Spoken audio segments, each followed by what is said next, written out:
Today's the day. Happy opening day, baseball fans. Although the Diamondbacks won't start the season at Chase Field, you can catch the D-backs in LA as they take on the Dodgers in a 4-game series. Let's play ball.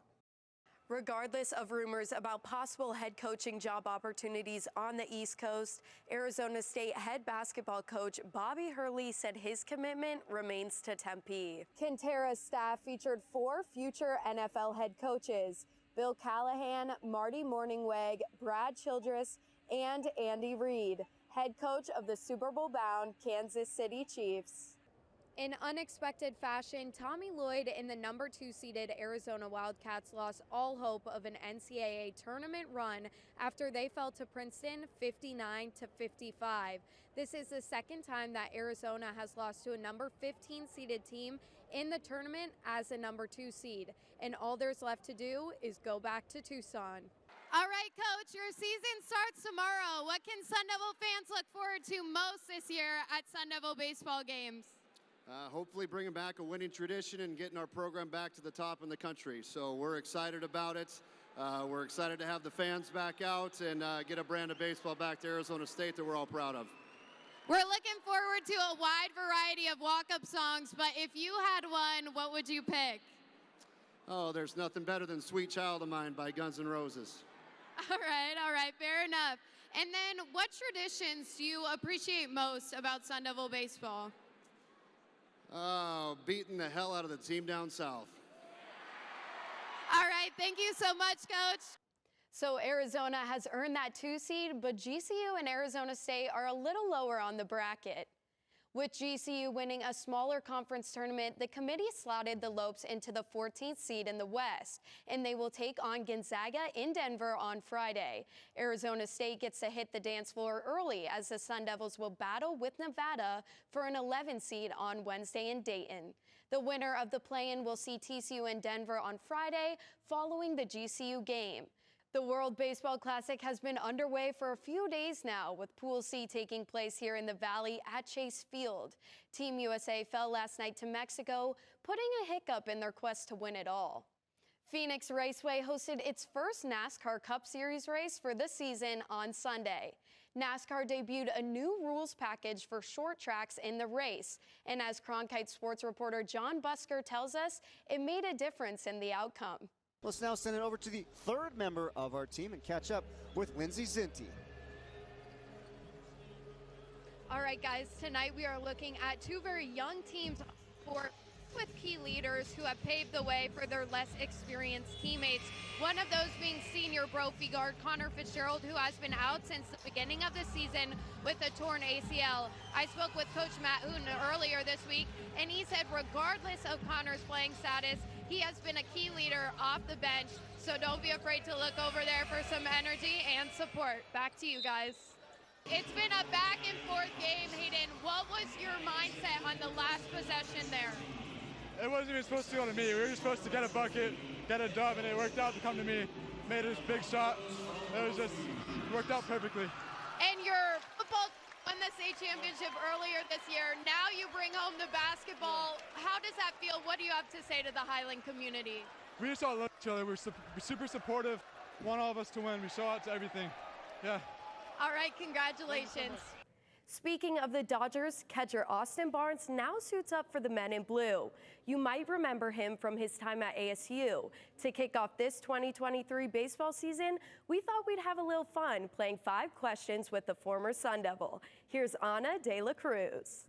The Final Four tips off this weekend, and although none of the Arizona schools made it, there's one player from the Valley that will be taking the court. Reporter Zach Woodard caught up with the former Valley High School star and his family ahead of the big game. After an unrecognizable performance and loss to the Stanford Cardinal, Tommy Lloyd and the Arizona Wildcats found their rhythm again in a dominant 88-62 win over the Utah Utes. Leading the charge were guards Courtney Ramey and Kirk Kriisa, who combined for a total of 30 points, including 7 of 10 from beyond the 3-point line. San Diego State is among 3 teams that are new to the Final Four this year. And for ASU fans still invested in the tournament, there could be some big takeaways from this year's field. Kevin Durant officially made his debut in the Valley last night. His long-awaited appearance led to another Suns victory. Sun Devil Hockey has welcomed many special guests to host the ceremonial puck drop in their first year at Mullet Arena, but none with a story quite like the kids of Triumph Together. After his own experience giving back through the sport, former Division I hockey player Jack Gates founded Triumph Together with a mission to use sports to connect kids at children's hospitals to professional and collegiate athletes. The support system that sports gives you and being feel included and a part of a team. A lot of these kids can't play sports because of things they're going through and things that are hindering them. Payson Altice was one of 3 cancer warriors to drop the game puck, but she had been looking forward to this day long before she knew she would be spending it at Mullet Arena. The 28th was actually her last dose of chemo at home, and we took that right before we left the house. And then so for her to go to the game and be recognized on such a milestone for her and our family, that was obviously just great occasion. She dropped the puck, we were bawling. We were all just bawling. That magical moment capped off a monumental day as Payson was able to cross off on her calendar the 910th and final day of chemo. What's this? My chemo chart.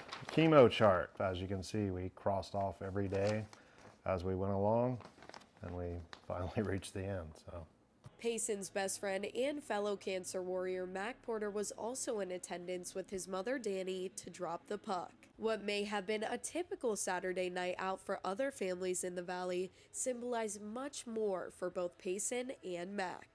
These memories, I don't know that they can ever replace the bad ones, but the more good memories you can accumulate can offset how hard the bad ones have been. Not only is this a memory that will stick with the kids of Triumph Together, but even more so the players of Arizona State hockey. I just kind of mentioned to the guys before the game, they haven't even started their life yet, and they're dealing with, so many different issues, stuff that we've never had to deal with. So, just kind of take advantage, that we get to play hockey every day. Just seeing how happy and excited they were to be around us and to be included is something special. Puts life in perspective for everyone. It's connections like this that Triumph Together wants to build across the sports world in helping create magical moments for kids fighting cancer. In Tempe, Lindsay Zienty, Cronkite Sports Report. He was one of college football's most prolific running backs, amassing over 1,500 all-purpose yards and 16 touchdowns in his final year at ASU.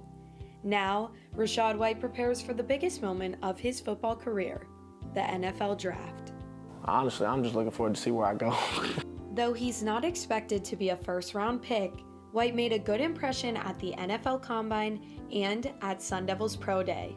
White has come a long way from his humble beginnings when his only football option out of high school in Missouri was to redshirt at Division II Nebraska Kearney. Just that young kid, 18, I'm good. But I was, I'm about to go to the NFL from here, from Nebraska County, from D2. It's not like it ain't possible, things like that. It wasn't long before White received the opportunity to pack his cleats and play for a JUCO team that has produced NFL talent before. The move to Mount San Antonio College in Southern California proved to be the turning point of White's career. Rachaad made a bet on himself, and he knew he could do it. And sure enough, he moved halfway across the country, didn't know anybody there. He would tell you that's where it all started, was at Mount Sac. It was kind of crazy because the one thing the coach said to me out the gate, yeah, bro, you going to be a Pac-12 running back. I'm I didn't get it at the time. I'm what? Nah, I don't know about Pac-12. After waiting his turn, White finally earned the starting spot at Mount Sac. And that's when coaches started to take notice of the running back's true potential. But what stood out most was his work ethic and unselfish attitude. He took himself out at the 2-yard line early in the game where we could have gone up by 17. And because he wanted the other kid, his teammate, to score. White attributes the majority of his development not only as a player, but as a person to his time spent at the junior college level. I was in some dark times, so, I mean, you know, it was times where I didn't think, you know, I would make it out. But as White's rushing and receiving yards stacked up, so did the phone calls. One from UCLA and one from Mount Sac alum Antonio Pierce, who was at ASU. Antonio Pierce called me and asked me, hey, what about your running back? And I said, he reminds me of Marcus Allen. Kind of had a connection out the gate. Like I said, we can relate, you know, we can relate to each other. More challenges awaited White once he transitioned to Tempe. Through a 4-game 2020 season clouded by COVID-19 concerns and a battle for the starting position against 2 4-star recruits, the running back became the undisputed starter in 2021. Since I was at ASU, my time at ASU, the coaches have been nothing but, like, you know, professional, but, you know, like, on your side, like, as in, like, you know, they try to put you in the best position, do everything they can for you, you know, regardless that their job's on the line or not. Throughout all the variables White has faced on his path to the draft, his character has always remained intact.